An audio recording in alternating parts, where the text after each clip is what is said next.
જો આ વાત અંદરથી દ્રઢ થઈ જાય, બળવાન થઈ જાય, મજબૂત થઈ જાય કે આ શરીર એ હું નથી, હું જ્ઞાન સ્વરૂપ આત્મા છું, તો શરીરી ભાવ છે, દેહાધ્યાસ છે, એ ઘટતો જ જાય, ઘટતો જ જાય. આ પરિવર્તનની ધારા, આ જો ધારા બધા મુમુક્ષુની અંદર શરૂ થઈ જાય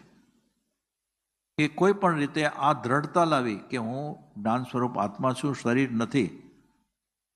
અને જેમ જેમ એનો દેહાધ્યાસ પાતળો પડે, આ સમજણમાં આવતો જે જીવ છે ને, એ પોતાની આરાધનાની અંદર એ પ્રગતિ જ કરે, આગળ જ વધે. માટે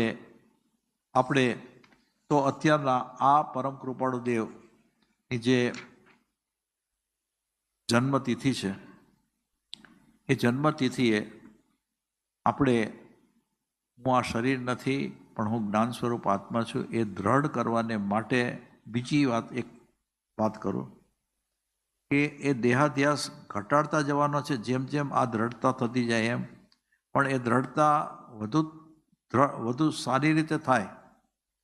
એના માટે તમે એટલે કે આપણે બધા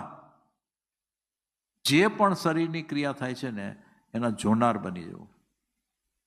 એના જ્ઞાતા દ્રષ્ટા બની જવું. આ પ્રેક્ટિસ પાડતા જ જવી કે આ શરીર ખાય છે, હું જોનાર છું, આ શરીર ચાલે છે, હું જોનાર છું, એમ જે પણ શરીરની ક્રિયા થાય છે ને એ જોવાની. અત્યારના આટલું બધું નાચ્યા, હવે થાકી ગયો છું તો એને જોવાનું. એમ બધી વાત કદાચ અંદરથી ઉદ્વેગ થાય, ઉચાટ થાય, એમ લાગતું હોય કે હવે આ જરા ભારી વાત આવી એટલે, તો એનાય જોનાર બની જાઓ. જોનાર બનશો તો જાગૃતિ તો આવશે, પણ જેમ જેમ આ દ્રષ્ટાભાવ વધશે ને એમ દેહાધ્યાસ ઘટશે.